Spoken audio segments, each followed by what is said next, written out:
Bonjour à tous et bienvenue dans la Libre Interview. Cette semaine, vraiment, je suis ravi d'accueillir Souleymane. Donc, pour vous donner un peu de contexte, alors c'est un abonné de ma chaîne, mais aussi un client. Voilà, et on a pu échanger ensemble et j'ai trouvé son histoire vraiment très inspirante. Et j'espère qu'en tout cas, à travers cette interview, ça peut aussi inspirer d'autres personnes parce que clairement, c'est clairement le but de cette interview. Et merci encore à lui de se livrer parce que c'est vrai que souvent j'interviewe des gens qui ont soit des chaînes YouTube, en tout cas des canaux X et autres, donc c'est des gens publics, mais là c'est quelqu'un qui n'est pas public et qui va se livrer et surtout, encore une fois, nous partager, vous allez voir, sa vie de globetrotter, voilà, de personne qui a quand même réussi et vécu, qui vit à l'étranger, qui a vécu dans pas mal de pays. Donc vraiment, voilà, il va nous partager son expérience et vraiment je le remercie et je vais le remercier pendant toute cette interview par rapport à tout ça. Donc, Souleymane, bienvenue et merci d'avoir accepté donc mon invitation. Et merci de me recevoir. Et tu vas te présenter, savoir qui es-tu, où tu vis, quel âge as-tu à peu près. Encore une fois, si tu as des enfants, parce que pour moi, c'est quelque chose de très important. Et savoir qu'est-ce que tu fais pour vivre aujourd'hui. Et je m'appelle Souleymane, nom de famille Sako. Je vis au Canada, précisément à Toronto. Donc, c'est à l'est du Canada, c'est un peu au-dessus de New York. Ça fait quasiment 15 ans que j'y suis. J'ai deux enfants, donc marié avec deux enfants. Et je suis commercial dans une entreprise technologique américaine. Ok, très clair. Commercial, sur des choses qu'on partage. Le Canada, pour ceux peut-être qui ne le savent pas, c'est quelque chose aussi qu'on partage, parce que j'ai vécu un an, alors Vancouver, donc plutôt la côte ouest du Canada. Mais voilà, c'est des choses qu'on partage et je pense qu'on a pas mal de choses en commun et surtout une philosophie en commun. Alors, tu as flouté ton arrière-plan, mais j'aimais beaucoup aussi tes petites images derrière. Je trouvais ça, encore une fois, et je pense que ça va avec le personnage avec toi. Enfin, c'est hyper inspirant et je pense que c'est vraiment, ça reflète ta mentalité, ta philosophie et c'est encore une fois, j'espère que vous allez prendre autant de plaisir que moi, j'ai de plaisir à chaque fois de parler avec Souleymane parce que c'est vraiment quelqu'un de hyper inspirant. Donc, tu es commercial, tu es arrivé il y a 15 ans au Canada. Pourquoi tu arrives au Canada? C'est une bonne question. Alors, pourquoi? C'est pas une réponse en une minute. Moi, je suis né et grandi à Paris à la base. Ensuite, j'ai déménagé en région parisienne, à Vélizy pour être précis. Et j'ai fait des études et j'avais toujours déjà, étant plus jeune, j'ai une famille d'origine africaine qui sont un peu éclatées un peu partout. Certains sont aux États-Unis, d'autres en Angleterre, d'autres dans d'autres pays. Et j'avais eu l'occasion donc de partir étant plus jeune dans des pays anglophones, notamment aux États-Unis, assez fréquemment à New York. Et au Canada également, parce que j'ai de la famille également, surtout à Montréal et à Toronto. Donc, j'y étais allé quelques fois. Et j'avais pour ambition, depuis que je suis tout jeune, de partir aux États-Unis. C'est devenu un peu plus difficile par la suite pour aller aux États-Unis. Quand il y a eu, après, je crois que c'était après le 11 septembre. Donc, ils ont un peu durci les choses pour aller aux États-Unis. Et donc, j'allais toujours en vacances, mais je concentrais pas mal mes idées par rapport au Canada. Euh, C'était un pays qui me plaisait au niveau opportunité, au niveau ouverture d'esprit. Et en ayant fait mes petites études, en faisant mes petites recherches à droite à gauche, je me suis rendu compte que c'était un pays qui collait avec mes aspirations. Donc, j'ai construit tout un plan. Et j'avais travaillé déjà un petit peu en France. J'avais fait déjà mes études en alternance. Puis ensuite, j'avais travaillé un petit peu en France. Puis, j'avais vraiment construit mon projet de cette façon-là.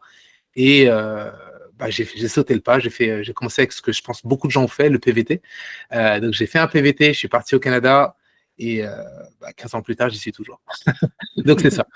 Donc, pour répondre à ta question, pourquoi, je n'ai pas vraiment répondu pourquoi, parce qu'au-delà de la partie aventurière, il y a une partie plus personnelle. On va dire que le fait que j'ai fait des études fait que j'avais acquis des qualifications. Le fait que j'ai fait mes études en alternance fait que j'avais acquis de l'expérience également. Donc, je m'étais déjà mis à un niveau de expectations, des attentes qui étaient assez hautes par rapport à moi-même. En termes de volonté. Je n'avais pas l'impression que la France, à ce moment-là, me donnait cette opportunité-là. Donc, je me suis dit, si la France ne me donne pas l'opportunité que moi, je pense avoir en termes de motivation, peut-être il faut que je donne ma motivation à un autre pays. Et ça s'est fait comme ça. Ok, on va reparler notamment de tout ça, un peu les comparaisons Canada-France à la fin. point important aussi, et c'est aussi un des sujets de la chaîne, c'est l'investissement. Et donc, savoir est-ce que tu investis et si tu investis dans quelle classe d'actifs? La réponse est oui. Alors, investi, oui, ça fait déjà.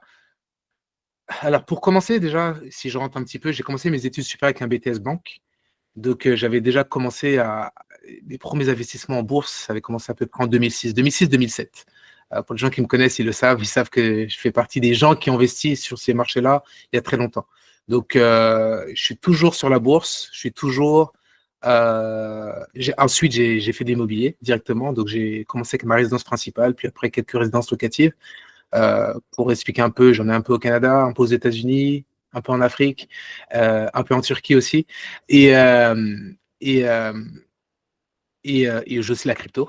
Donc, si je regarde la crypto, quand j'ai commencé avec la crypto, je crois, j'ai commencé, c'était en 2000, peut-être 2017, 2018, quelque chose comme ça, légèrement. Puis, au début, j'étais un peu éclaté, un peu comme tout le monde. Puis après, je me suis très recentré sur Bitcoin. Donc maintenant, je suis, si on parle de tokenisé, j'ai aussi de l'investissement tokenisé que je ne considère pas du tout comme crypto parce que c'est la RWA.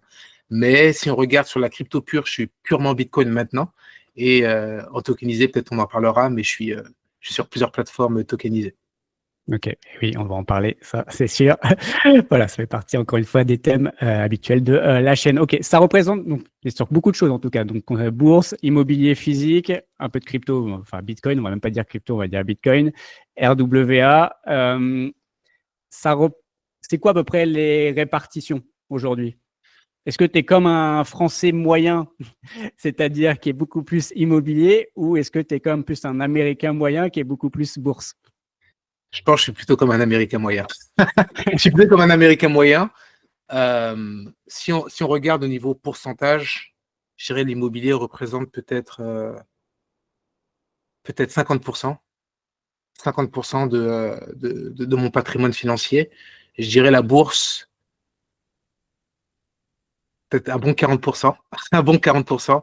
Et je rentre dans la bourse, enfin dans l'immobilier, je rentre le tokenisé, bien entendu. Ok. Et sur la partie crypto, bah, 10%. C'est les 10% restants. Ok, bon, c'est en effet. En général, le français, il a plutôt. S'il a déjà 10% de bourse, c'est déjà exceptionnel. Donc, en effet, t'as plus ta vision forcément maintenant américaine. On va dire nord-américaine. Ok, très clair. Pourquoi tu t'es lancé dans l'investissement? Est-ce qu'il y a un déclencheur ou est-ce que ça fait peut-être partie de ton éducation, de ta famille, ou est-ce qu'il y a un moment, il y a eu un déclencheur qui t'a dit, en fait, voilà, il faut que je me bouge le cul et qu'il ne faut pas que j'attende que mère France, en tout cas à l'époque tu vivais en France, que maman France vienne me donner mes petits sous-sous. Donc voilà, qu'est-ce qui s'est passé dans ta tête? Pourquoi tu as commencé à investir? Pour ma part, je dirais que c'est mes parents qui m'ont peut-être inspiré à ce niveau-là. J'ai des parents eux, c'est plutôt la pierre, la pierre, la pierre. Donc, eux, c'était plutôt ce côté-là. Et j'ai une mère qui a toujours ce côté un peu entrepreneurial, qui explore toujours des choses un peu nouvelles. Et je pense que j'ai pris cette fibre-là, toujours explorer quelque chose d'un peu nouveau. Donc, pour ma part, lorsque j'ai commencé, c'était plutôt, c'était avec mes moyens de l'époque. Donc, avec mes moyens de l'époque, c'est toujours pareil. On pense toujours, je commence à travailler. Qu'est-ce que je peux faire? C'est peut-être acheter ma résidence principale. Donc, c'est comme ça que j'ai commencé à m'intéresser à l'investissement. Si je rétropédale un petit peu, comme j'avais dit, quand j'ai fait mon BTS Banque, j'avais acheté mes premières actions à ce moment-là. Donc là, on était sur des petits montants à mon échelle de l'époque. Donc peut-être 2 000 à 3 000 euros ici et là. Mais, donc là, c'était plutôt au niveau initiation, comprendre qu'est-ce qu'est un carnet d'ordre, comment passer un ordre et mettre peut-être une partie de ses économies sur quelque chose qui est un peu plus spéculatif. J'avais pas encore de grandes connaissances, j'avais des connaissances qui étaient plutôt théoriques liées à mes études sur mes choix d'action. Mais maintenant, en regardant avec un peu de rétrospection, je me dis que je ne connaissais pas grand-chose. Euh, donc, on revient sur achat de résidence principale. Après ça, euh, le fait que j'ai commencé à mieux gagner ma vie fait que j'ai commencé à ouvrir un peu les chakras sur plus de choses. Et donc, c'est là où je me suis dit, euh, j'ai commencé à réorganiser la façon dont j'épargnais déjà. Donc, et vu que j'ai jamais aimé avoir du cash, j'ai toujours, à chaque fois que j'avais du cash, je pensais toujours à comment je peux le maximiser, comment je peux le maximiser. Donc, c'est à ce moment-là que j'ai commencé vraiment à pousser mes connaissances euh, on va dire, d'investissement financier, donc la bourse, notamment purement actions et ETF. On en parlera si tu veux davantage par la suite. Et après, j'ai accentué sur tout ce qui est locatif, puis j'ai accentué encore sur la bourse, puis j'ai accentué, puis c'est parti sur la crypto, ainsi de suite. Ok, on va parler d'immobilier comme ça. On va faire immobilier, après on va aller sur immobilier physique, immobilier tokenisé, bourse, et on parlera si tu veux un peu de Bitcoin pour la philosophie. Je pense que tu as la bonne philosophie de Bitcoin si tu veux, et après on parlera expatriation et au global. Immobilier, tu nous as dit, donc physique. Alors, je ne sais pas où ils sont exactement situés. Donc, tu nous as dit, je crois que tu as parlé des États-Unis, Canada, tu as parlé même Turquie et peut-être ouais, en Afrique, je ne sais plus. C'est bien ça.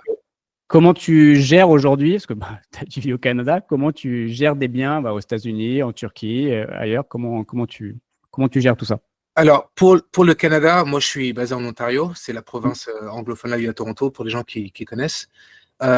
J'ai beaucoup de gens qui avaient plus d'expérience que moi en acquisition immobilière. Bon, comme j'ai dit, j'ai commencé avec ma résidence principale, donc je vivais dedans, donc c'était simple. Par la suite, je commençais à écouter un peu ce qui se disait. Les gens disaient, si jamais tu décides de partir dans du locatif, assure-toi d'avoir euh, au moins 2 heures, 2 heures de route pour pouvoir joindre si jamais il y a un problème. Donc, j'ai gardé cette mentalité. Bon, on pourra en parler si on a le temps ou si ça fait partie des discussions. J'ai eu aussi des problèmes, j'ai aussi appris avec les problèmes. Mais, euh, mais j'ai décidé donc d'acheter à ce moment-là. Donc, j'étais vraiment très Toronto-centric. Et par la suite, je me suis dit, bon, il n'y a pas que Toronto, il y a aussi d'autres villes autour de Toronto qui font l'affaire. Donc, je suis parti un peu sur la banlieue de Toronto et puis après, un peu excentré, il y a une ville qui s'appelle Kitchener ici au Canada, sur laquelle je suis tombé amoureux et j'ai décidé d'investir également. Suite à ça, vu que au Canada, de façon géographique, là où on habite, c'est le sud du Canada, donc c'est très proche de la frontière avec les États-Unis. Moi, par exemple, je suis à peut-être 4 heures de route de Détroit. Donc, juste à côté, je suis peut-être à 5-6 heures de Cleveland. Je suis à 3 heures d'avion de Miami. Je suis à 1 heure d'avion de New York. Donc, tout ça, ça facilite vraiment euh, les possibilités. Quand j'ai commencé à pouvoir mieux gagner ma vie et pouvoir m'intéresser au marché américain, bah, c'était pas compliqué. Tu prends un billet d'avion à 200 balles, tu te rends à New York, tu regardes ce qui se passe, ou tu vas à Chicago, tu regardes ce qui se passe autour. Et puis, donc c'est comme ça que ça s'est fait. Ça, c'est en deuxième temps, donc juste après le Canada. Euh, la suite, c'est la Turquie. Bah, la Turquie commence et je commençais à regarder un petit peu, chercher des pays émergents. Euh, le premier pays émergent que c'est fait, c'est le Nicaragua. Pour être honnête, j'ai même oublié de le mentionner celui-là. Et ensuite, je me suis dit, il me faut d'autres pays émergents. Et en faisant des recherches, je me suis rendu compte que la Turquie avait quand même un dynamisme qui était un petit peu différent des autres pays qui étaient très, euh, on va dire, un peu mainstream. On va dire les États-Unis, le Canada, c'est plus mainstream. La Turquie, l'est un peu moins. Et en regardant, je me suis rendu compte que les retours étaient très intéressants. Quand je parle de retour, c'est retour net. J'ai toujours des aspirations qui tournent autour. Il faut que ce soit minimum à 6%. On pourra en parler davantage. Et la Turquie est rentrée dans ce cadre-là. Puis après, l'Afrique, c'est différent. Comme ça fait partie de mes origines, je me suis dit, bon, il faut que j'aie un pied à terre. Donc, je suis parti avec ça. Okay. La Turquie, au niveau immobilier, c'est quand même souvent connu, notamment pour acquérir le passeport. Est-ce que c'est quelque chose que tu l'as fait aussi pour ça ou pas du tout? Pas du tout. Alors, je suis même pas Okay. dans la tranche. Je me rappelle plus c'est quoi les. Je sais qu'il y a un minimum pour mettre en Je Turquie. crois que maintenant c'est 500 000 $, mais à l'époque ça devait être 300 000 $. Il a Voilà, pas si longtemps que ça. je suis pas rendu là du tout. Après, je suis quelqu'un qui prend des risques, mais je prends des risques mesurés. Ça veut dire que pour moi, euh, aujourd'hui, à mon échelle, 300 000, ça reste comme un risque qui me ferait un peu mal. 100 000, ça devient acceptable. Donc, je suis plus confortable à mettre un 100 000 $ ou un 100 000 euros sur un pays étranger plutôt qu'un 300 000. Ok, très clair. Et bah parfait. Donc on voit que tu as quand même des biens un peu partout, ça c'est assez cool. Comme ça, tu as quand même une très très bonne vision. Tu as eu des biens en France ou pas? Pas du tout. Pas du tout. Non, j'ai jamais investi en France. Est-ce que le dynamisme de la France en ce moment te donne envie d'investir en France? Dans l'immobilier, je parle?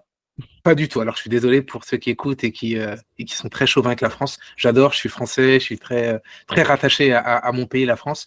Mais non, je trouve que d'un point de vue investissement, pour être honnête, maintenant, surtout que j'ai du recul et que j'y vis plus, pour moi, la France est dans le déclin. On pourra en reparler.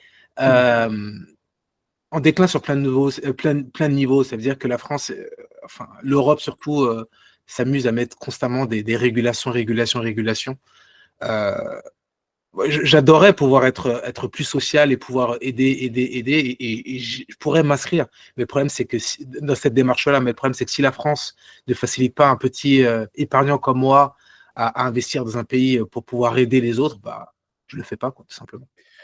Non, et puis bon, en tout cas, tu es plus résident français, mais pour tous ceux qui ont encore la chance d'être résidents français, de payer leurs impôts en France, enfin, on est quand même ponctionné à quasiment souvent on dit entre 55 et 60% de tout ce qu'on gagne.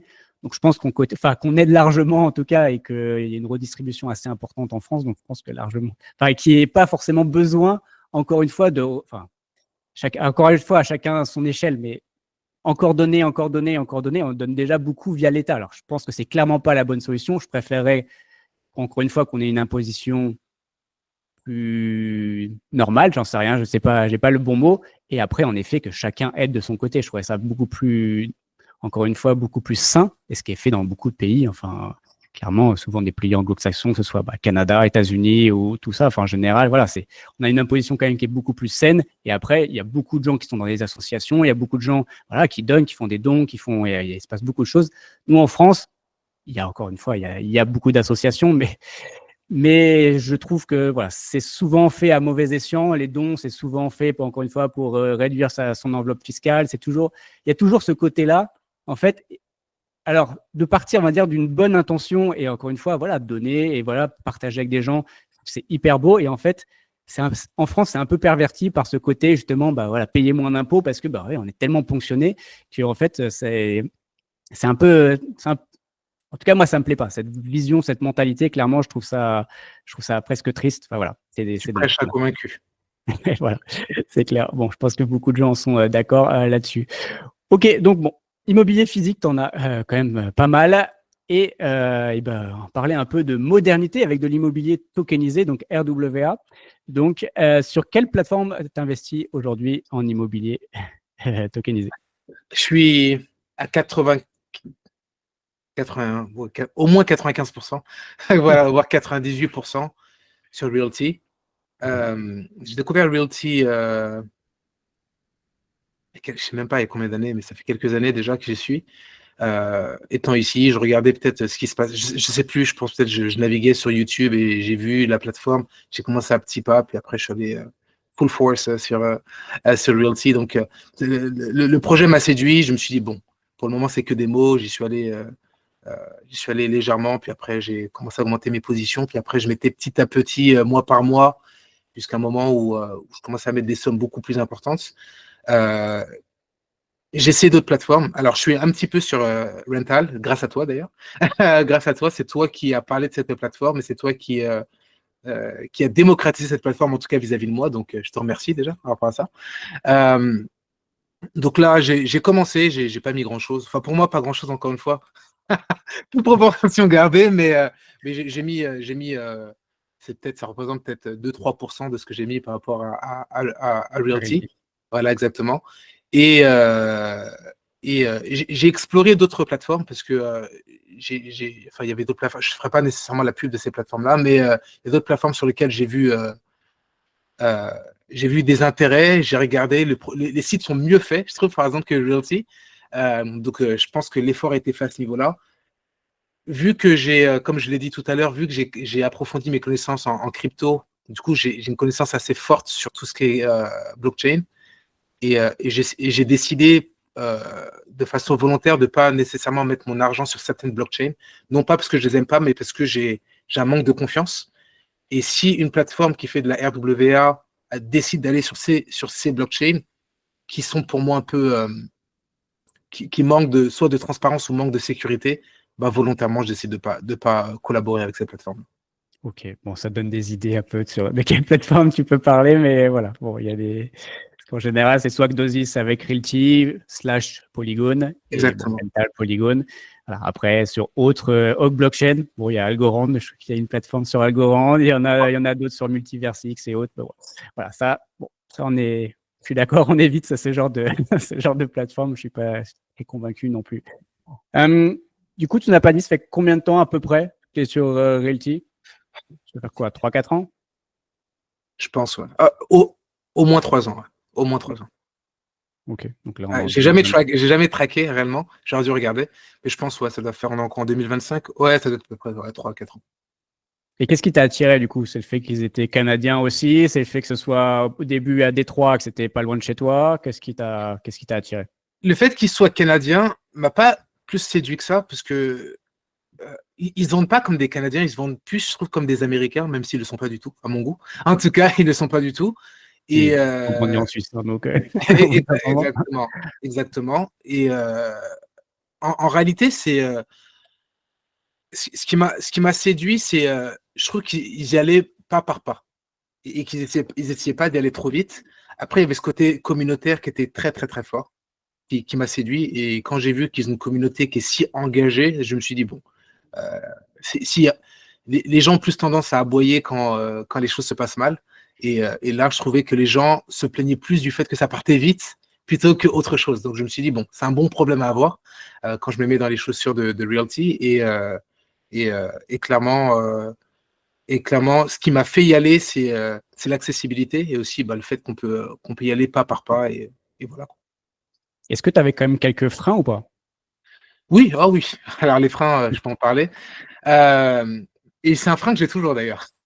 Le premier frein, c'est les photos. Alors, pour ceux qui sont, et je le dis, hein, je dis vraiment pour ceux qui sont dans l'immobilier physique, faites vos devoirs, c'est important, c'est très important. Si vous achetez un bien immobilier, ne vous laissez pas avoir par la beauté des meubles ou par la beauté de l'immeuble. Faites vraiment vos devoirs, regardez tous les aspects. Je ne suis pas là pour vous éduquer exactement comment faire, mais il y a vraiment des outils qui sont disponibles en ligne pour savoir comment faire un état des lieux. Euh, si tu respectes cette théorie, juste ne serait-ce que dans le physique, je trouve que Realty ne le respecte pas. Je prends un exemple, c'est j'investirai jamais pour un bien sur lequel je vois pas l'intérieur. Pour moi, il faut que je puisse rentrer, il faut que je regarde, il faut que je suis un peu bricoleur, il faut que je puisse savoir quand est-ce que l'électricité a été changée, quand est-ce que la plomberie a été rénovée, quand est-ce que le toit a été changé. Donc, quand tu prends des photos un peu floues, déjà, je suis pas capable de zoomer. Quand tu prends euh, je trouve juste que ça manque de transparence. Donc, c'est marrant que je dis parce que j'ai quand même pas mal de billes sur Realty et je pense que je me suis laissé un peu embarquer avec le sérieux des paiements qu'ils ont. Et ça, c'est clair qu'ils l'ont, ça, je ne peux pas leur enlever. Mais si je dois mettre un red flag, c'est clairement sur ça. Après, j'ai participé quelques fois, pas très souvent parce que j'ai pas beaucoup de temps, mais j'ai participé quelques fois sur quelques community calls. Je trouve qu'ils esquivent certaines questions. Euh, et le fait d'esquiver, c'est un deuxième red flag. Après, il n'y a aucun investissement qui n'a pas de red flag. Ça n'existe pas. Euh, En anglais, on dit que s'il n'y a pas de risque, il n'y a pas de gain. Donc forcément, il faut, voilà, exactement. Si il y a un moment, il faut accepter, il faut juste évaluer est-ce que le risque en vaut la chandelle ou pas. Et après, c'est à vous de faire vos calculs. Moi, je trouve que jusqu'à présent, ça vaut le coup. Donc je le fais. Même le livret A pour les Français, il y a un risque, hein. Voilà. Exactement. Je le dis. Il y a un risque partout. Même sur vos comptes à zéro, vous avez un risque. Vous avez déjà le risque de perte, ça c'est sûr déjà. Là, c'est 100% de perte, ça c'est une certitude. Ok. C'est quoi ta stratégie avec Realty du coup? Est-ce que tu achètes, tu essaies de les avoir tous comme des Pokémon? Ou est-ce que déjà, est-ce que tu es très occupé? Est-ce que quand tu peux, enfin quand tu peux te connecter? Ou est-ce que vraiment tu analyses parce que encore une fois, tu connais quand même l'immobilier physique. Est-ce que tu analyses tes propriétés et tu dis, celle-là, je la veux vraiment? Est-ce que j'ai envie de plus de Texas, par exemple. Donc, le Texas, je le cible à fond et peut-être moins de Détroit parce que tu vis à côté, j'en sais rien. Enfin, voilà. C'est quoi ta stratégie? Très bonne question. Ça a changé.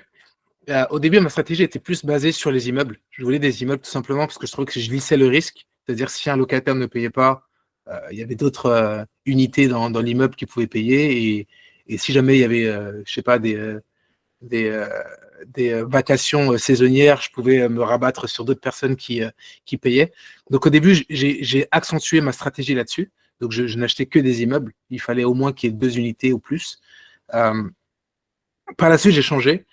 Euh, je faisais pas nécessairement de maisons individuelles, ce qui a changé par la suite. J'étais plus sur les holdings.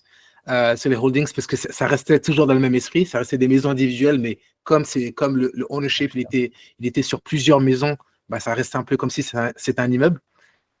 Et En troisième point, ça a changé. Je suis passé sur. Au début, j'étais très visuel. Donc, je regardais sur. Je faisais un peu les mêmes devoirs que tu faisais. C'est-à-dire que je regardais le quartier, j'essayais d'évaluer les quartiers moi-même. D'ailleurs, merci par rapport à ta chaîne parce que t'as vraiment. Tu m'as vraiment. Je vraiment outsourcé ma recherche par rapport à ton travail.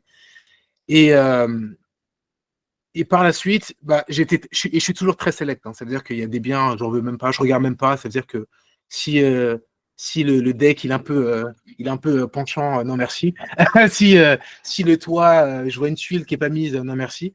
Tu vois, donc je suis un peu chiant comme ça. Donc ça, c'est sur la stratégie, on va dire visuelle. On va dire sur la stratégie financière. Je cherchais pas nécessairement le high yield. Je cherche pas le 12 ou le 15%, le 10%. Franchement, quand c'est au-dessus de 6%, ce qui est tout le temps le cas chez Realty ou sur les autres plateformes, ça me va. Parce qu'en réalité, là, on parle de net. 6% net, les gens ne réalisent pas, c'est incroyable. 6% net, c'est fou. Donc, c'est-à-dire Sans les qu'après, emmerdes. Enfin, ouais, ouais. des 8, Après 9, que tu 10% payé, après sans que tu payé emmerdes. des impôts. Ah ouais, après que tu payé, enfin, les impôts locaux, je parle des taxes foncières, après que tu payé tes frais de gestion, etc., etc. 6%, c'est énorme. Donc, 8%, c'est encore mieux. Donc, 10%, vous ne réalisez pas. C'est incroyable. Euh, donc ça, c'est sur la partie plutôt visuelle. Euh, sur la partie financière, ma stratégie, elle était, comme au début, j'étais un peu frileux.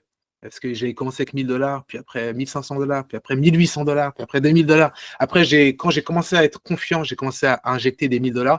Je vais arrêter avec les chiffres, parce qu'après, je ne veux pas que vous vous dites qu'est-ce gars-là, il a mis des montants de fou. Euh, mais j'ai commencé à mettre des montants constants tous les mois. Et en fait, j'avais pas peur de faire parce que c'est comme ça que je procède sur la bourse, de faire mes recherches, trouver des biens, les whitelister sur Realty. Et en fait, même si le bien avait un delta, parce que tu le payes plus cher sur le deuxième marché, va me dire, bah, au moins j'ai fait mes devoirs sur ce bien-là. Donc je préfère concentrer mes efforts sur ce bien-là. Donc c'était ça ma stratégie. Et après, si jamais bah, il y avait des nouveaux biens qui venaient et qui rentraient dans la même géographie ou qui rentraient dans le même esprit, et que j'avais fait mes devoirs par rapport à cela, bah, j'investissais sur cela. Donc, c'est plutôt ça ma stratégie. C'est-à-dire que je ne cherche pas du tout à tous les avoir, pas du tout. Je ne les ai pas tous. J'en ai quelques-uns. Je crois aujourd'hui, je suis rendu à peut-être une vingtaine ou une trentaine différents. Mais, mais je renforce sur ces biens-là lorsque je veux accentuer. Ok, donc hyper select et voilà. Mais du coup, des positions intéressantes et au fur et à mesure aussi de l'offre. Ok, très clair. Comment tu vois l'évolution de Realty vraiment dans le futur? Donc, on parle beaucoup bah, forcément d'autres pays. Donc, on a allé à Colombie il n'y a pas longtemps. On parle du Moyen-Orient. On parle aussi d'Asie. On a parlé à un moment de l'Europe. Bon, heureusement, pour l'instant, c'est à la poubelle, mais peut-être du UK quand même. Le UK, ça peut être potentiellement intéressant. C'est pas dans l'Union européenne. Peut-être l'Europe de l'Est, ça peut être malgré tout intéressant. Mais comment toi, tu vois cette vision-là, justement, cette ouverture vers le monde? Et aussi, on parle, et ça, j'aimerais avoir ton avis, de d'autres assets que l'immobilier. Donc voilà, on nous parle ça fait longtemps qu'on nous parle d'autres choses que de l'immobilier. Comment toi, tu vois cette évolution de Realty? Alors, d'un point de vue technologique, je la trouve top. Je trouve qu'ils font les bonnes choses, ils les font petit à petit. Et même si des fois ils ont du retard sur le roadmap, je préfère que ce soit comme ça. Je préfère que ce soit comme ça, je préfère qu'ils n'aillent pas dans tous les sens. Le fait qu'ils soient centric sur Détroit à la base et qu'ils commencent petit à petit à s'ouvrir sur d'autres marchés, je trouve que cette stratégie était top. Par exemple, je sais qu'ils avaient commencé ils avaient commencé avec l'Ohio, puis ensuite ils sont partis vers l'Alabama, un petit peu avec des partenariats, puis partis au Texas, enfin, puis un petit peu en Floride. Je trouve que cette stratégie est très bonne et qu'ils le font euh, au bon pace. Le fait qu'ils sont partis un petit peu en crowdfunding, ensuite avec le Panama, puis la Colombie, enfin la Colombie c'est un peu différent, mais au Panama, je trouve que c'est bien parce qu'ils explorent petit à petit. Donc, on va dire que le côté opérationnel, je trouve qu'ils le font très très bien. Maintenant, le côté transparence, je trouve que c'est là où ils se dégradent. Voilà, je trouve que c'est là où ils se dégradent et j'espère qu'ils m'écouteront. J'espère qu'ils m'écouteront. Ma voix est une petite voix, mais je pense que je suis une voix, je suis une voix que beaucoup de personnes partagent. Ouais, je suis une voix que beaucoup de personnes partagent et je Beaucoup de pense que c'est personnes important. partagent. Et puis, tu es quand même une petite baleine, hein, faut pas le dire, mais il y a pas, on dit pas de mon temps. Mais Je pense aussi, je pense aussi que je suis aussi une petite baleine. Donc il y a un moment, je pense qu'il va falloir qu'ils prennent le pli en fait par rapport à, à la transparence et essayer de montrer peut-être un peu plus ce qui se passe à l'intérieur. moi, par exemple, j'ai vu les biens en Colombie. Je suis allé en Colombie. J'étais très séduit pour investir en personnel en Colombie, spécialement à Medellín. Euh, je trouve que la qualité des biens, je crois que le bien qu'ils avaient proposé était à Cali, si je ne me trompe pas. Ouais, Euh, Cali, oui. ouais, il était à Cali. Je l'ai trouvé médiocre, personnellement. J'ai trouvé médiocre par rapport à ce qui pouvait sortir de Cali. Clairement, je suis allé à Cali, je suis allé à Medellín, je suis allé à Cartagena, je suis allé à plein d'endroits en Colombie. Euh, Après, c'est clair que l'audience cherche le yield, mais il ne faut pas oublier que vous allez sur un marché qui est un marché émergent. Donc, quand vous allez sur des marchés émergents, il y a énormément d'Américains là-bas, il y a énormément de Westerners, de personnes de pays occidentaux. Et, euh, et je trouve que la qualité, en fait, j'ai l'impression qu'ils ont reproduit la qualité qu'ils avaient à Détroit un petit peu à Cali. Tu vois, c'est un peu du moyen, du C+, un peu. Tu vois, c'est un peu comme ça que je vois, ou du B-, alors qu'en réalité, ils pourraient aller, je vous le dis, enfin, pour les gens qui ne connaissent pas l'Amérique latine ou l'Amérique centrale, vous pouvez facilement aller, et je sors le Costa Rica parce que c'est un peu différent, mais vous pouvez facilement aller sur du B+, voire du A-, et rester sur du yield qui est comparatif à ce qu'ils font à Détroit ou au Texas. Donc à ce niveau-là, je trouve qu'ils se dégradent. Le fait qu'ils aillent, ce qu'ils font au Texas, c'est bien, je trouve, c'est pas mal. Euh, je supporte complètement ce qu'ils font. Il faut qu'ils s'ouvrent sur d'autres marchés. Après, ils sont pas beaucoup. Ils manquent de transparence. Je trouve qu'ils ouvrent pas assez leur chakra sur. Ils devraient peut-être travailler avec d'autres personnes. Je pense qu'ils essaient vraiment de garder l'entreprise familiale parce que c'est deux frères et il reste les deux frères. Le côté qui me fait peur, c'est qu'est-ce qui arriverait si un jour un des deux frères ou les deux frères disparaissaient, mourraient tout simplement. Alors je sais qu'il le dit sur papier, vous êtes owner du LLC, blablabla. En réalité, c'est aujourd'hui quand tu penses à Realty, tu penses aux frères Jacobson et si les frères Jacobson ils disparaissent, bah, je vois pas Realty continuer à vivre. Donc voilà, je sais que c'est une longue réponse, mais c'est ce que je ressens. Non, non, bon, je suis parfaitement aligné avec toi, avec tout ce que tu as dit. Et dans le côté transparent, alors je sais pas si c'est ce que tu penses aussi, mais il y a une manque de transparence. Bon, on l'a dit, mais à l'intérieur des biens, déjà, il n'y a pas les photos. Bon, ça, c'est un premier point. Encore une fois, pour moi, ça, c'est un tout petit point. Il y a aussi à l'intérieur des sociétés, parce que normalement, donc, chaque bien est dans une société. On n'a toujours pas les relevés comptables. On ne sait toujours pas exactement. Enfin, on est actionnaire d'une société, mais on ne sait pas ce qui se passe. Enfin, c'est quand même assez bizarre. Ça fait des années qu'ils nous disent qu'ils vont nous les donner. On ne les a toujours pas. À chaque fois, ils repoussent. Je ne sais pas si c'est ce dont tu parlais, notamment dans les CC, quand ils éludent certaines questions. Ça en fait partie, clairement. Qu'est-ce qu'il y a d'autre? Bon, et la Colombie, je ne vais pas rebondir dessus, parce qu'en effet, je sais les coulisses. Mais voilà, ça, je vais le garder pour moi. Et voilà. Et si tu veux investir quand même en Colombie, tu peux contacter Phil. Parce il a quand même quelques contacts et voilà, honnêtement, il commence à être plutôt bon sur la Colombie. Donc, Ah bah, clairement, avec plaisir, ouais, probablement, je rentrerai en contact. il a des biens. Bon, Rémi prend pas tous ses biens parce qu'il a d'autres attentes peut-être pour la communauté, mais honnêtement, pour ce qu'il m'a montré, Phil, honnêtement, il y a vraiment des super. Il trouve des super trucs et voilà. Mais bon, ils sont pas tous validés par Rémi. Bon, ok, clairement, bon, on verra ce que ça donnera et je suis d'accord. Et il y a ce côté peut-être trop, ils veulent trop gérer les choses, ils veulent. Aujourd'hui, ils sont trop omniprésents, ça je le dis à chaque fois. Enfin, moi, je serais même un partisan justement qui nomme un CEO et qui se détache un petit peu, qui soit toujours là parce que c'est important, c'est eux, c'est l'image et tout ça. Et ça, il faut pas changer, mais qui nomme un CEO, un salarié en fait, et qui amène des process et qui amène quelque chose, vraiment une vision extérieure. Et je pense que ce serait vraiment très bénéfique à Realty pour moi. Enfin, c'est vraiment ma vision parce que aujourd'hui, oui, c'est trop auto-centré autour d'eux et je trouve ça assez problématique parfois. En tout cas, moi, je trouve ça assez problématique. Comme tu as dit, bah, s'il meurt demain, qu'est-ce qui se passe? Clairement, je pense que notre investissement, il perdrait de la valeur, hein, clairement. Même au-delà, même si, OK, il y a des biens, on possède des trucs, mais je pense qu'on serait un peu perdant au global.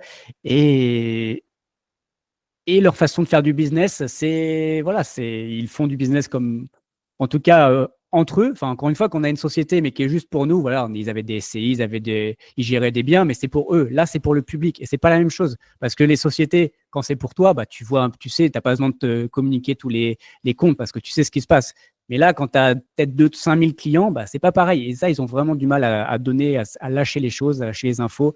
Et malheureusement, normalement, la tokenisation RWA, c'est ça, c'est la transparence, c'est montrer les choses. Et clairement, on les a pas. Alors, Bon, ils nous disent que ça va arriver. On espère, on va les croire sur parole, mais voilà, en espérant que ça arrive bientôt. Ok, bah sur Realty, très clair. Bon, bah, on espère qu'en tout cas qu'il y aura une belle évolution. Tu nous as parlé de Rental rapidement. Alors, je crois que ça fait pas longtemps ce qu'on en a parlé ensemble. Ça fait pas trop longtemps que tu es sur Rental, mais du coup, pourquoi aller sur une autre plateforme? Est-ce que c'est pour se diversifier de Realty? Est-ce que parce que ils proposent aussi des types de biens différents? Pourquoi? Bah là, ça va s'inscrire sur ce que je t'avais dit à l'époque, c'est que j'essaye, l'être humain, et là je le dis vraiment en termes d'investissement pour tous les gens qui souhaitent être libres comme l'air, et j'en fais partie. Euh, En fait, on est des êtres humains et en tant qu'être humain, malgré le fait, je lis plein de bouquins liés aux investissements, etc., malgré le fait que tu connaisses le processus pour investir le mieux possible, tu restes une personne, donc tu as des émotions. Et les émotions, malheureusement, pour être libre, bah, ça passe par l'aspect financier. Et si quelque chose marche très bien financièrement, bah, tu es émotionnellement rattaché à ça. Donc moi, vu que bah, j'ai des revenus à 4 chiffres à 4 chiffres par mois sur Realty, euh, bah, je suis dépendant. Je suis dépendant un petit peu de Realty sur tout ce qui est passif, parce qu'aujourd'hui, je fais pas grand-chose et ça rentre tout seul. Donc il y a un moment où je me suis dit, je suis en train, et je continuais, comme je le disais tout à l'heure, je continuais à mettre tous les mois, tous les mois, à des coûts de milliers de dollars. Euh, et moi, je me suis dit, bon, il faut vraiment que tu diversifies. Ça va, parce que c'était pas non plus le plus gros de mes investissements au global. Mais je suis tellement séduit par la tokenisation que je me suis dit, il faut que je trouve d'autres façons de tokeniser mes biens. Et en ayant eu l'opportunité d'échanger avec Rental, en échangeant aussi avec toi et en échangeant avec d'autres personnes de la communauté qui sont sur Rental, et aussi avec la qualité des biens, la qualité de l'interface et pour le moment le sérieux qu'ils ont, j'ai décidé de me diversifier en ce sens. Donc là, je fais un peu la même chose, sauf que je suis un peu en retard, en quinconce, c'est-à-dire que là, je suis quelques milliers d'euros, de dollars, ou d'euros, c'est la même chose. Je regarde comment ça se passe. Je continue à mettre un petit peu petit à petit. Je regarde comment ça se passe. Puis si jamais ça se passe, on va y aller un peu plus fort. Et puis, on va progresser comme ça. Mais ouais, c'est comme ça que je vois. Euh, Rental, ils sont très. Pour le coup, le point faible, je trouve que Realty, Rental l'a pas. C'est-à-dire qu'eux, ils sont diversifiés. Oui, ils ont ce côté. Ils ont des défauts aussi. Ils sont très hispanophones et tout, etc. Mais ils sont très diversifiés géographiquement. Et ça, c'est quelque chose qui est très séduisant. Ils font aussi du crowdfunding, ils font aussi du ownership sur des biens immobiliers. Et ça, je trouve que c'est très séduisant parce qu'au final, je trouve que la qualité des biens est beaucoup plus forte, la qualité des photos, la qualité du visuel qu'on a sur les biens est beaucoup plus fort. Donc, je trouve que ça permet de faire un peu plus confiance. Bien entendu, confiance ne veut pas dire qu'on y va full force, c'est-à-dire qu'on y va petit à petit. Et si jamais ils gardent cette même énergie et ce même sérieux, on pourra peut-être contrebalancer ou répartir un peu différemment pour limiter ma dépendance à Realty, on va dire ça comme ça, sur la technologisation. Ok, bon, 2 plateformes, c'est déjà pas mal, mais bon, il va y en avoir d'autres. Il y en a plein qui se lancent. C'est Je ça. pense que tu vas prendre confiance peut-être sur d'autres. On en reparlera. C'est ça. Ça peut être intéressant d'être sur d'autres zones géographiques également. Ok, bon, sur l'immobilier, très clair. Bon, honnêtement, tu as quand même une très belle expérience et en tout cas, c'était hyper intéressant de voir ça. Et on va parler, tu nous as dit quand même, c'était quasiment 40% du coût de tes investissements de bourse. Sur quel type d'actifs tu es aujourd'hui? Si tu prends les deux, et les deux, je vais les dire tout de suite, c'est 100%, c'est actions ETF. Si tu veux la répartition, 90% actions, 10% ETF. Ok. J'ai une stratégie, si tu veux, je peux le dire, hein, j'ai une stratégie qui est un peu différente, c'est-à-dire que j'ai plusieurs comptes. J'ai un compte qui est. J'en ai trois, pour être peut-être quatre. Il y en a un sur les comptes réglementés. euh, donc, il y a un compte réglementé sur lequel tous les gains que je fais sont nets d'impôts. Je ne suis pas imposable dessus. Donc, sur celui-là, je suis purement que action. Parce que forcément, je me dis, quitte à. Je ne suis pas très, très joueur. Je suis plutôt très méthodique. Mais j'ai des multiples qui sont assez forts.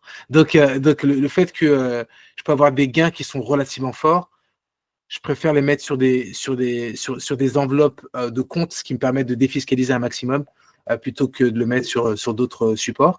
Après, j'ai un compte qui est lié à la retraite. Je sais qu'en France, les gens pensent en tout cas qu'ils auront une retraite et je leur souhaite d'avoir une retraite avec l'État, c'est clair.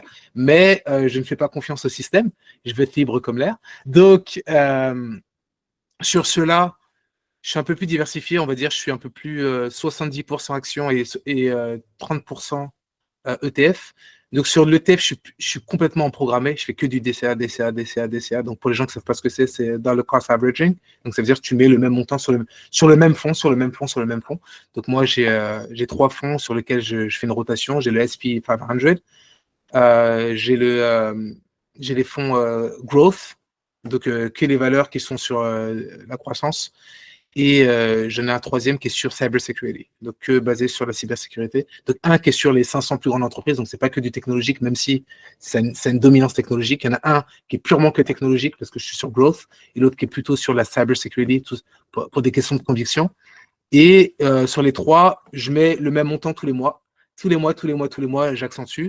Sur les autres, alors je fais du dollar cost averaging sur les montants que je mets par mois sur ce compte-là. Donc, ça reste en cash, un peu comme sur un PEA. Et après, en fonction de mes études, si jamais le prix rentre dans ma fourchette, bah là, j'achète. Et je ne me pose pas de questions. Ça veut dire que je ne me dis pas, est-ce que c'est monté, est-ce que ça a baissé? Je m'en fiche. Parce qu'en réalité, c'est pour mon retirement. Et mon retirement, il est peut-être jamais. Donc, on verra. mais a priori, il sera quand j'aurai, idéalement, je souhaiterais libre comme l'air quand j'aurai peut-être mi-cinquantaine ou peut-être. On va voir. On va voir comment les choses se passent. Donc voilà. Après, bon, vu que ces comptes-là, ils sont aussi, comme ils sont, celui-là aussi, il a un avantage fiscal. En fait, il y a un autre compte qui est sur lequel, celui-là, bah, tous les gains que je fais, bah, je paye des impôts dessus. Donc celui-là, il n'est pas capé, mais du coup, je paye des impôts par rapport à ça. Puis après, il y a un dernier fonds qui sont par rapport à mes enfants. Donc là, rien à voir, mais aussi sur lesquels, et sur celui-là, je suis à 100% ETF parce que c'est pas mon argent, c'est mon argent, mais c'est le leur en réalité. Et sur celui-là, je suis purement ETF. Et ça marche très bien de le faire comme ça, parce que celui-là, je peux le dire, je suis peut-être à 25%. Enfin, mes enfants, mon fils, il a 5 ans, ma fille, elle en a 3. Je suis sur mon fils, je suis peut-être à 40% en plus dans le vert, et ma fille, je suis peut-être à 27% dans le vert. Donc, ça se passe très bien de le faire comme ça. Tu vas leur faire un très beau cadeau quand en tout cas, il sera en âge de. J'espère. J'espère qu'ils auront vu le parcours aussi, parce qu'on dit souvent, voilà, bon, famille peut-être plus riche, mais après, c'est une génération qui construit, une génération qui dilapide et une génération, bah, du coup, qui fait faillite. Mais voilà, c'est souvent ça. Donc, c'est souvent la complexité quand, voilà, de bien éduquer nos enfants. Forcément, on veut le meilleur pour eux. Donc, parfois, on les surprotège un peu. Et malheureusement, ils ne voient pas le parcours. Parce que le plus important, c'est le parcours, c'est pas la finalité. Et eux, ils voient directement la finalité. Ils pensent que voilà, il y a l'argent, c'est facile. Mais ils n'ont pas vu toutes les galères qu'on a pu avoir et de démarrer de zéro. Et finalement, c'est ça le plus important. Donc, c'est bon, voilà. Bon, je ne vais pas parler d'éducation, c'est pas le moment, sinon on va dépasser le timing largement. Mais en tout cas, voilà, c'est des sujets qui m'intéressent forcément, ayant également 2 filles. Ok, donc tu es principalement sur bourse américaine en fait. Franchement, ouais. Franchement, ouais. J'ai été à un moment un peu sur une bourse un peu européenne. J'ai revendu, non pas parce que je manquais de conviction, c'est juste que en réalité en Europe, il y a un manque de liquidité. Et en fait, le manque de liquidité, ça peut paraître comme rien, mais du coup, si vous voulez, sur les marchés financiers, il faut qu'il y ait une vélocité. Il faut qu'il y ait une vélocité, il faut que ça rentre, il faut que ça sorte, il faut que ça rentre, il faut que ça sorte. Si c'est pas véloce, ça fait que bah, les fluctuations, surtout à la hausse, elles vont pas partir plus haut, et les vélocités à la baisse, bah, elles vont pas. En fait, c'est toujours très conservateur. Et en réalité, la bourse, c'est pas difficile, à moins qu'on spécule. Moi, je spécule pas parce que c'est très dur de gagner de l'argent, c'est très facile de le perdre. Et moi, je veux pas perdre. donc voilà. Mais l'Europe, j'ai juste réalisé que ça manque de vélocité. Par exemple, j'avais sur Volkswagen à un moment, parce que je croyais vraiment qu'ils allaient prendre un bon pli sur tout ce qui était EV Market. Après, j'y ai plus cru à l'EV, donc j'ai vendu au bon moment, Dieu merci. Et voilà. Mais je suis très, très américain. Tu vois, par exemple, j'ai un bien qui s'appelle Mercado Libre, c'est le Amazon de l'Amérique latine. Celui-là, il est coté sur la bourse américaine, mais ça reste que leur marché est sur l'Amérique latine. Donc, j'avais investi un moment sur des banques indiennes, ça a très très bien marché. Je sais qu'il y a un moment, quand le valuation est trop haut, il y a un moment, il faut que je sorte. Et malheureusement, sur un marché indien ou sur un marché sud-américain, j'aurais plus tendance à vendre que sur un marché américain, parce que le marché américain est juste plus stable, plus robuste, plus, juste plus, enfin, il marche juste mieux pour moi. Voilà. Il est plus.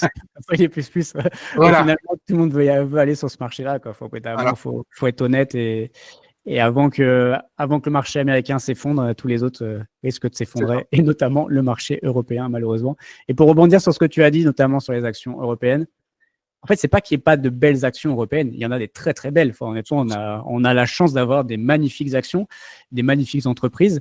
C'est typiquement, enfin, voilà, si on prenait Total ou on prenait LVMH, j'en sais rien. Mais si elles étaient cotées aux États-unis, mais LVMH et Total, enfin, Non, limite, j'irai tous les Total jours.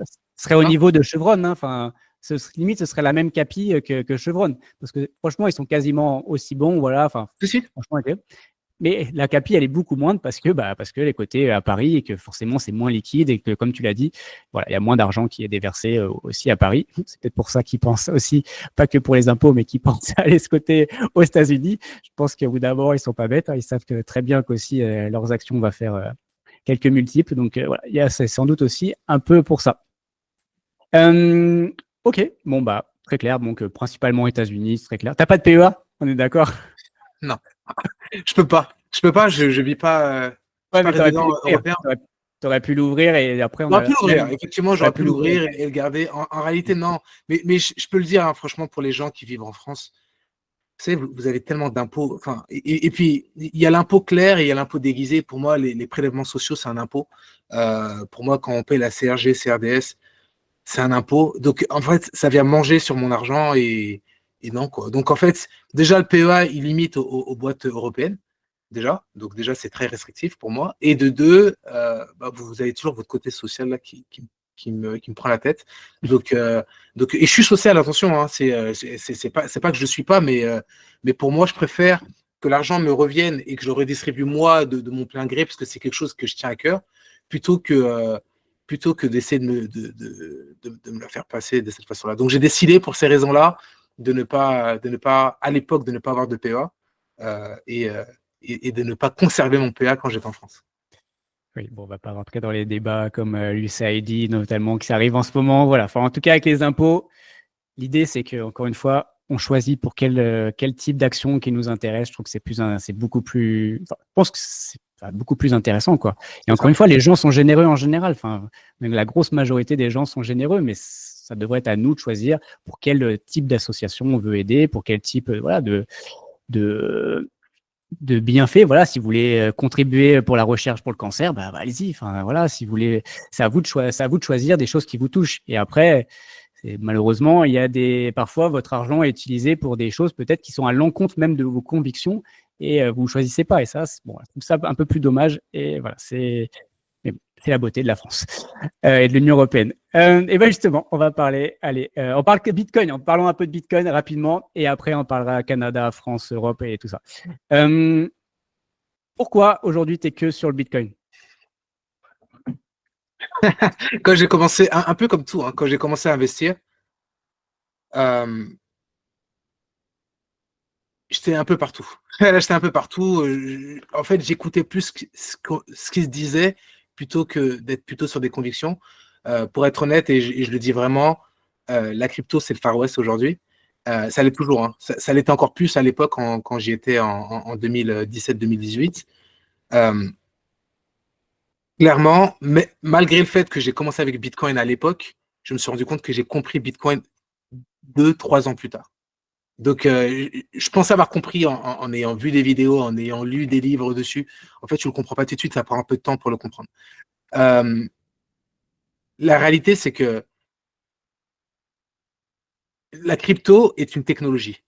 Numéro un, c'est ce que c'est. C'est une technologie. Numéro deux, grâce à cette technologie, on a réussi à implémenter, par exemple, pour Bitcoin, une forme de monnaie.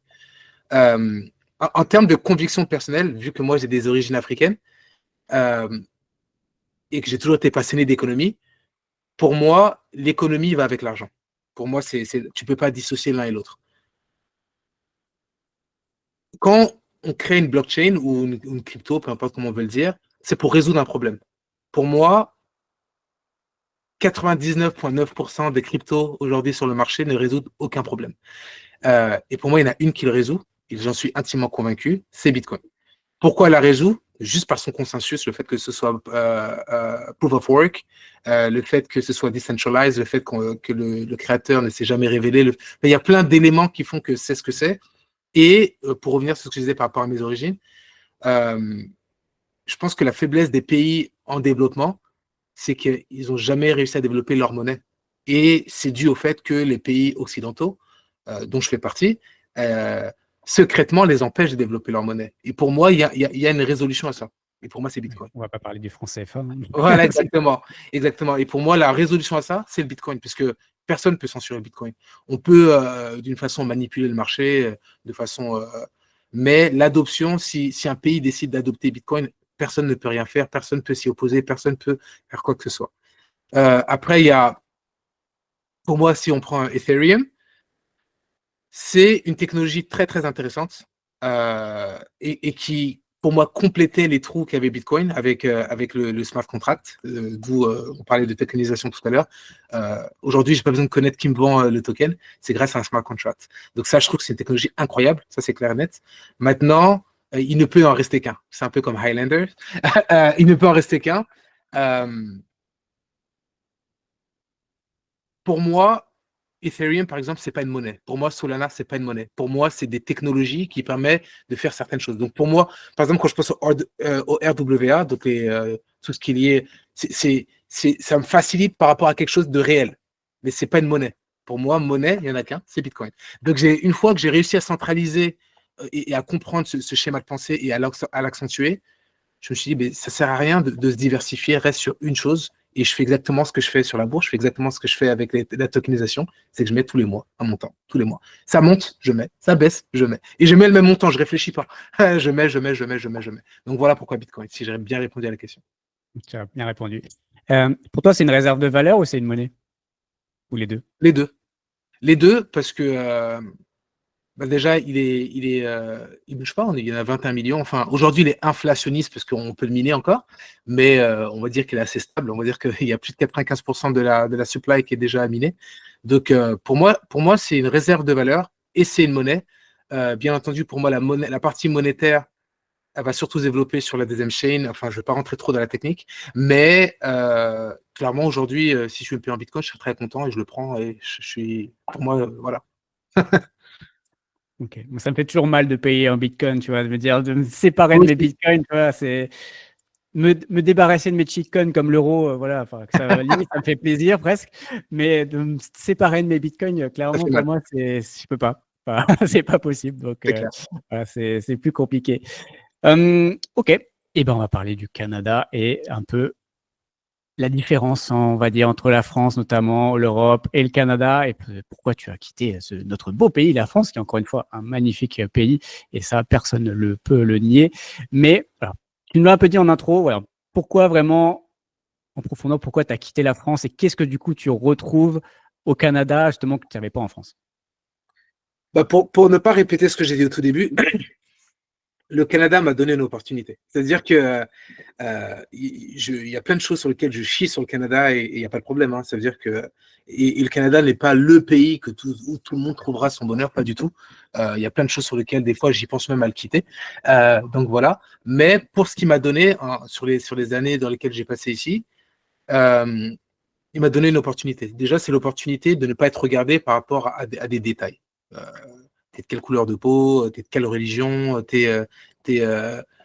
t'habites où, qu'est-ce que t'as fait avant, t'as fait quelle école. Ça, c'est très français. Ah, t'as fait telle école. Ah, ça, c'est le top 5 des écoles. Ah, ça, c'est le top 10. Ah, avec Ici, ça se passe pas comme ça. Ici, c'est est-ce que tu sais faire. Maintenant, c'est est-ce que tu as la qualification pour le faire. Donc, c'est lié à ton diplôme, qu'il vienne de HEC ou qu'il vienne de l'école de toute pourrie, je ne sais, j'en nommais aucune. Ton Euh, expérience, voilà, voilà. exactement. Euh, En réalité, c'est est-ce que tu es capable de faire. Si tu es capable de faire, on va t'embaucher. Que tu sois indien, que tu sois noir, que tu sois arabe, que tu sois blanc, que tu aies un accent, que tu n'aies pas d'accent, ce que tu veux. Ça, c'est le côté en France qui me gênait. Moi, je suis né en France, j'ai pas d'accent français, mais mes parents ont un accent. Bah, je voyais ils étaient un peu des Français de deuxième classe. Donc ça, c'est le côté qui me gênait. Je le dis socialement, bien entendu. Euh, Moi, je trouvais que il fallait toujours que je fournisse un effort supplémentaire pour pouvoir me faire valoir sur le monde du travail. Et pourtant, tu l'as dit tout à l'heure, j'ai deux posters derrière qui sont très motivational pour moi. Pour moi, c'est tant que tu veux le faire, tu peux le faire. Et je trouvais que ce schéma de pensée, en France, il n'était pas applicable. Aujourd'hui, je pense que si je reviens en France, 100%, je serais un top prospect pour une belle boîte. Mais à l'époque, pas du tout. Et ma motivation ne suffisait pas. Donc, tandis que Canada, et j'ai commencé tout en bas, j'ai pas honte de le dire, je suis même content de le dire ici. Moi, je suis arrivé au Canada, j'ai commencé à travailler dans un call center, donc dans un centre d'appel où je décrochais le téléphone et j'aidais les gens au téléphone. Puis au bout de 2 mois, j'ai changé, je suis devenu commercial. Puis au bout de 2 ans, j'ai changé, je suis devenu encore commercial. Et au début, j'étais le gars qui passait les appels pour le commercial qui closait. Puis après, je suis passé le commercial qui quelqu'un faisait les appels pour lui et c'est moi qui closais. Et après, je suis passé en gestionnaire de compte. Et après, je suis passé. Enfin, cette progression, je pense pas que je l'aurais eu si j'étais en France. Donc, pour partager un peu mon expérience, clairement, tu vois, j'ai vécu qu'un an au Canada, mais j'ai ressenti vraiment la même chose, quoi. C'est déjà qui tu es, ok, c'est quoi ton expérience, qu'est-ce que tu sais faire. Franchement, dans la journée, tu passes un entretien d'embauche, tu en as déjà tu arrives à avoir des entretiens d'embauche. Franchement, en France, tu galères, tu envoies 10 000 CV pour finalement, allez, tu as 10 entretiens et encore, limite, il y en a 1 sur 2 qui est annulé. Enfin, j'exagère, mais voilà. Là-bas, c'est direct. Allez, tu commences demain, vas-y. Ok, tu commences peut-être au début en bas de l'échelle, mais en 1 an, j'ai été augmenté 2 fois. Donc, en gros, tous les 2-3 mois, et on me disait, bon, franchement, là, tu bosses bien, vas-y, on te donne plus de responsabilités. Et en fait, si tu fais tes preuves et que tu te bouges le cul, en fait, on te remercie. Et ça, c'est juste incroyable.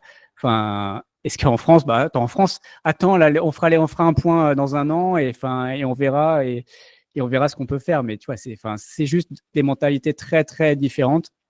Et malheureusement, faut pas s'étonner qu'en France, ça avance moins bien parce que voilà, d'autres pays, en tout cas, eux, donnent la chance à plein de gens, quoi. Et c'est vrai qu'on est jeune, c'est hyper. Enfin, en France, on voit un chômage des jeunes en France, je crois que j'ai regardé récemment, mais je crois qu'on est à 26-28%. C'est démentiel. Enfin, je peux dire qu'il y a 26% des gens, enfin, des jeunes qui sortent là, ils n'ont pas de boulot. Enfin, ils n'arrivent pas à trouver de boulot.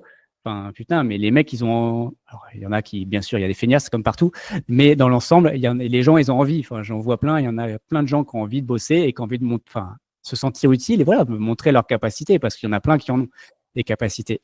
Et malheureusement, t'es un exemple. Hein. Enfin, il y a des gens qui ont plein de capacités et le seul moyen pour eux, c'est de partir en fait, c'est de quitter la France. Et donc, tu as fait ton éducation en France. On a, bon, voilà, tu vois, on va parler des impôts si on veut, mais techniquement, ouais, on a payé ton éducation, mais t'as pas quitté la France, c'est toi, c'est la France qui t'a lâché en fait. Pour moi, c'est comme ça. Donc, t'as bien fait. Au bout d'un moment, tu vas pas attendre comme un con en France qu'on veuille bien te donner ta chance, quoi. Enfin, t'as eu raison de saisir ta chance et d'aller, encore une fois, voilà, dans d'autres pays et saisir ta chance. Et en effet, comme tu as dit, je pense qu'aujourd'hui, si tu revenais en France, tu serais valorisé énormément. Encore une fois, énormément, mais quand même des guillemets, hein, parce que reste au Canada ou ailleurs dans ce type de pays, parce que malgré tout, tu ne seras pas valorisé autant que en France. Tu serais bien valorisé, mais pas autant qu'au Canada, aux États-Unis ou autre. Mais je trouve ça dommage, quoi. Enfin, clairement, c'est dommage qu'aujourd'hui, les gens qui ont envie, en fait, doivent partir. Et que ce soit des jeunes, soit moins de 40 ans. Enfin, voilà, j'en côtoie. Hein. Moi, j'ai des chefs d'entreprise, j'ai plein de potes. Aujourd'hui, malheureusement, la vision, c'est de quitter la France. Tu veux faire quelque chose, tu es obligé de quitter la France. Et ça devient triste. Franchement, sincèrement, c'est triste. Voilà. Enfin, moi aussi, voilà, comme vous savez, je vais quitter bientôt la France parce qu'il n'y a pas le choix, en fait. Enfin, techniquement, même pour nos enfants, la mentalité, pour autres, il n'y a pas le choix. Enfin, tu ne peux pas rester en France. C'est juste malheureusement impossible. Et clairement, pourtant, je suis un vrai chauvin. Voilà, donc voilà, donc clairement c'est pas facile, mais malheureusement on est obligé, je pense, et je pense que c'est même rendre service à la France de partir. Je vais être très honnête, voilà, et d'arrêter d'entretenir ce système que peut-être ça touche le fond de la piscine et après ça rebondira. Et avec plaisir, franchement, si tout va bien, moi, ça me ferait plaisir de revenir en France dans quelques années, franchement, avec le plus grand plaisir. Et je suis sûr qu'il y a plein d'autres gens avec cette même mentalité. Désolé, c'était ma petite aparté et mon petit coup de gueule que à chaque fois on parle de ça, je m'emporte et voilà, j'ai obligé de parler de ça. Est-ce que tu aurais une idée justement pour des jeunes justement qui voudraient partir? C'est quoi le meilleur moyen pour venir soit au Canada ou dans un autre pays? Oui, clairement. Ben, j'ai un petit frère qui est beaucoup plus jeune que moi. Faites vos devoirs, les gars. Enfin, les gars ou les filles. Voilà, faites vos devoirs. Quand je dis faites vos devoirs, ça veut dire que moi, j'ai été très méthodique. J'ai fait plein d'erreurs et j'ai appris beaucoup avec les erreurs. Mais j'ai été très méthodique. Ça veut dire que euh, venez avec un plan et essayez de vous donner enfin, de vous donner des objectifs avec des dates de fin. Euh, Surtout pour les jeunes diplômés. Moi, je l'ai fait quand j'étais jeune diplômé et ça s'est très bien passé, quoi. Ça s'est très bien passé parce qu'en fait, je me suis mis des objectifs. Quand j'étais en centre d'appel, je m'étais dit, je ne ferais pas ça plus que 2 mois. Ça aurait pu être 3 mois, ça aurait pu être 4 mois, c'est pas grave. Mais c'était le goal que je m'étais donné à la base. Les choses ont fait que j'ai réussi à me tenir à ça, ce qui veut dire que dès le premier mois, alors que j'étais même pas habitué à ce travail-là, je commençais déjà à appliquer sur d'autres postes. Mais faites vos devoirs. Clairement, je vous le dis, si vous êtes motivé, si vous souhaitez transpirer un petit peu, parce qu'aujourd'hui, je transpire encore, mais je transpire beaucoup moins. Aujourd'hui, je gagne beaucoup mieux ma vie qu'avant. Aujourd'hui, j'ai accès à des choses que jamais j'aurais pensé que j'aurais pu avoir accès dans ma vie. Je parle même pas. J'aurais jamais pensé avoir plusieurs biens immobiliers. Pour moi, j'aurais eu ma résidence principale, that's it, et c'est déjà très bien. Et c'est le format très français. Euh, Faites vos devoirs. Ça veut dire étudiez les questions, donnez-vous des deadlines, essayez. Échouer, c'est pas grave.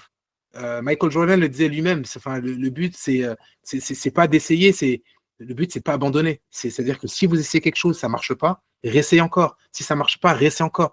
Si vous abandonnez, c'est là où vous échouez. Si vous abandonnez pas, et abandonner un projet, ça veut pas dire abandonner tous les projets. C'est-à-dire que peut-être un pays, ce pays-là n'est pas fait pour vous. Si vous voulez dans un autre, allez dans un autre. Ou telle entreprise n'est pas faite pour vous, changez d'entreprise. Il y a toujours une solution. Vous pouvez moduler de cette façon-là. Euh, il y a aussi un aspect culturel qu'il ne faut pas oublier. Moi, ça m'a pris un an, par exemple, de m'adapter au Canada. C'était dur. C'est-à-dire que c'est un pays développé comme la France, donc je pensais que ça allait être beaucoup plus simple. Non, c'était beaucoup plus dur et tu le sais, tu y as vécu. C'est pas si simple. Le côté culturel, le côté social est très différent. En France, on est très social, on aime passer du temps, on va s'asseoir pour manger, eux, ils y vont direct. Donc nous, ça nous convient un petit peu moins. Euh, euh, la réalité, c'est essayer de se mettre dans les chaussures et surtout être très humble. Ça, c'est quelque chose qui m'a beaucoup aidé. Quand je dis très humble, c'est-à-dire que quand je suis arrivé au Canada, je n'étais pas un Français, j'étais un immigré. Ça, c'est important de l'intégrer, ça. Quand tu es un immigré, ça veut dire que il y a le local, le Canadien, puis il y a toi. Il faut accepter d'être le numéro 2. Le numéro 2. Voilà, Toi, exactement. t'adapter à la culture du pays. Donc, Exactement. Et aussi le fait que eux, ils prioriseront les siens d'abord. C'est normal, c'est normal, il faut l'accepter ça. Donc toi, qu'est-ce que toi tu vas apporter qui va te permettre de pouvoir te différencier à ce niveau-là? Donc ça, pour apporter cette motivation, et cette motivation, je le donne pour le Canada, je le donne pour les États-Unis, je le donne pour l'Amérique centrale, sur lequel j'ai un pied-à-terre, sur d'autres pays, c'est quand vous êtes un immigré, comportez-vous comme des immigrés. Vous ne comportez pas comme celui qui a fait moi j'ai fait le M Lyon ou moi j'ai fait HEC. Donc j'en ai vu des Français qui faisaient ça au Canada et ça a très mal fini pour eux, ils sont repartis. donc voilà. Restez humble, battez-vous et surtout n'abandonnez pas. C'est vraiment ces points-là que je mettrai en avant. l'échec, c'est d'abandonner avant d'avoir réussi. Voilà, Exactement. c'est un de mes mantras. Ok. Bon, un petit pic pour la fin. Est-ce que tu aurais envie que le Canada devienne le 51e État américain? Mais je vais faire des gens pas contents, moi j'aimerais bien. Moi. J'aimerais bien. Perso, j'aimerais bien. Après, c'est pour des raisons un peu plus politiques et peut-être un peu plus économiques aussi. C'est que moi, en réalité, je suis un pirate pour ceux qui regardent One Piece, ou je suis peut-être plus un homme du monde. C'est-à-dire que oui, j'ai des origines, oui, j'ai une appartenance, je suis né en France, etc. Donc j'ai cette appartenance-là. Mais ce que je recherche, et ça va très bien, c'est pour ça que j'ai accepté de venir ici, c'est je veux être libre comme l'air. Donc, pour moi, être libre, si ça doit passer par être le 58e État des États-Unis, je m'en fiche, moi, complètement. Moi, ce que je veux, c'est pouvoir avoir une indépendance. Et l'indépendance, malheureusement, ça passe par l'aspect financier. Je suis pas quelqu'un de très porté sur l'argent, parce que je suis quelqu'un de très simple dans la vie. J'ai une voiture très simple, je porte des habits très simples et je mange dans des endroits très simples. Mais malheureusement, pour pouvoir survivre dans ce monde de brutes, il faut de l'argent. Et pour avoir de l'argent, bah, il faut en vouloir. Donc, ce sera mon mot de la fin. Bah, parfait, c'est très bien. Merci en tout cas pour tout ça. C'est quoi tes projets à moyen long terme? Entreprendre. Rapidement. Entreprendre. Là, je suis sur un projet d'entrepreneuriat. J'ai envie de faire indépendance financière. Donc, clairement, c'est passé par, pour moi, l'entrepreneuriat. Il se peut que j'échoue complètement, comme j'ai dit tout à l'heure. Si j'échoue, je me relèverai, je resterai encore. Ouais, en fait, je veux vraiment passer par cette case-là. Là, je suis en train d'essayer de monter un truc sur un Amazon FBA. On va voir comment ça se passe. Mais là, je suis quasiment en phase de launching. Donc, je me souhaite bonne chance et puis on va voir. Ok, parfait. Est-ce que tu as un mot de la fin pour soit un investisseur néophyte, amateur, ou quelqu'un qui hésiterait encore à quitter la France, par exemple? Voilà, je te laisse un mot de la fin. Ouais, bah pour le mot de la fin, c'est encore une fois, je l'ai dit tout au long de cet échange, step by step. Allez, un pas après l'autre, il faut marcher avant de courir. Step by step, vous l'avez entendu tout à l'heure. J'ai mis des petites sommes petit à petit, mois par mois, qui commençaient à donner plusieurs milliers, plusieurs dizaines de milliers, etc. J'ai répliqué exactement cette même technique avec la bourse, j'ai répliqué exactement cette même technique avec la crypto, j'ai répliqué exactement cette même technique avec l'immobilier. Et ça marche. Donc, les gars, step by step. Quand je dis les gars, bien entendu, mesdames aussi, step by step, ça marchera comme ça. Voilà, c'est mon mot de la fin. Bon, bah, Souleymane, merci beaucoup en tout cas pour ton temps, vraiment pour ce partage. J'espère que ça vous a inspiré autant que moi, ça m'a inspiré. Et vraiment, merci, merci. Ça fut un vrai plaisir en tout cas pour moi de presque cet échange. Voilà, bon, bah, il va être diffusé sur Internet, mais je t'avoue que voilà, moi, j'ai pris beaucoup de plaisir déjà à titre perso. Donc vraiment, merci pour tout ça. Et du coup, nous, on se voit dans une prochaine vidéo. Allez, ciao. Ciao.